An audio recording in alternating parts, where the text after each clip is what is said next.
describe him to me.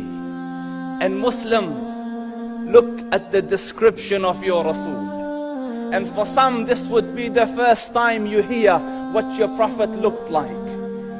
I saw a man of striking appearance. ظاهر الوضاء أبلج الوجه, radiant face, حسن الخلق, beautifully created. لم تعبه الثجلة, his belly wasn't protruding. ولم تزر به السعلة, nor was his head disproportionate and small. وسيم قسيم, proportionate and delicate, finely made, a specimen of a creation. في عينيه دعج, in his eyes there was a contrast. The dark was immensely dark, the white was excessively white. وفي أشفاره وطف, and his eyelashes were long. وفي صوته صهل, and in his voice was a natural echo.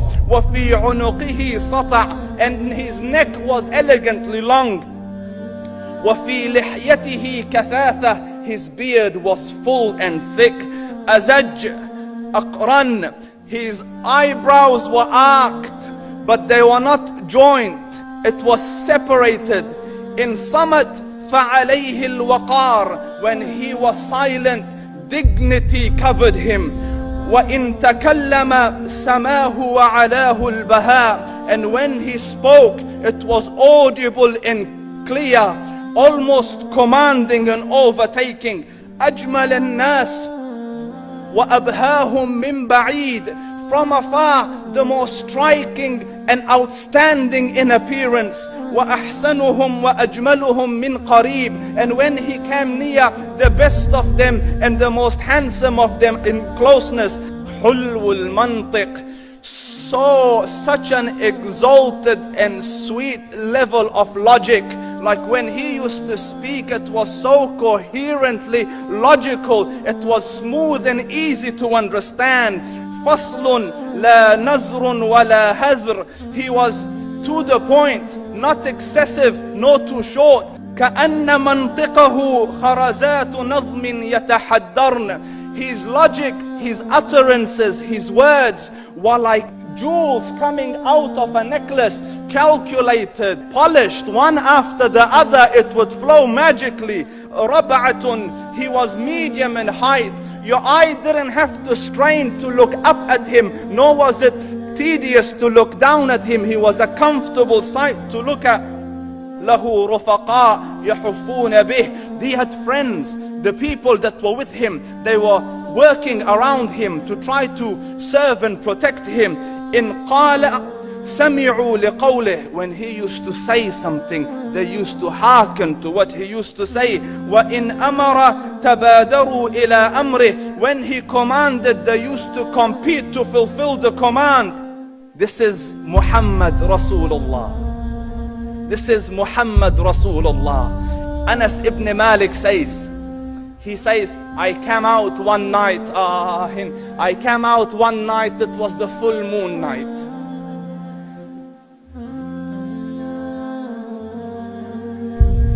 And I looked at the moon, and in the desert, understand, the moon is an awesome sight.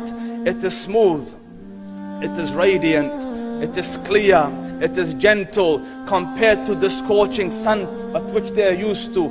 So the moon was the epitome of beauty. So he says, I came out at a full moon night and I looked at the moon and I saw it, beautiful, handsome. So I said, let me go see if the moon is more handsome or my Prophet is more handsome. Let me see if that is more beautiful or the Prophet is more beautiful. So I went and I saw him standing afar. So I looked at his face and I looked at the moon, and I looked at his face, and I looked at the moon, and I looked at his face, and I looked at the moon, and he said, Wallahi, he was more handsome than the moon in its entirety. That is just the look of your Rasul. Aisha radiyallahu anha says, I was sewing with the needle, my needle dropped in the dark, I couldn't find it. I said, Ya Rasul, I can't find it. He moved his face close, and I swear, out of the radiance of his face, I found my needle. And the Prophet sallallahu alaihi wasallam was mind-bogglingly handsome, but his handsomeness was covered with waqar and jalal and hayba. The Sahaba say, when we used to sit at his feet, two feelings conflicting would come on the heart. The first one, you wanted to look at him. You wanted to behold the majesty of his face.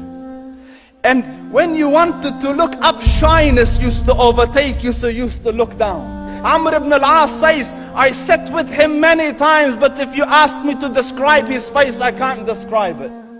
I wouldn't be able to look up to him ijlalan wa ta'zeeman. I couldn't look up at him. And that is why he didn't have the problems that Yusuf alayhi salam had. Because it was difficult to penetrate the awe and the splendor of the Rasul.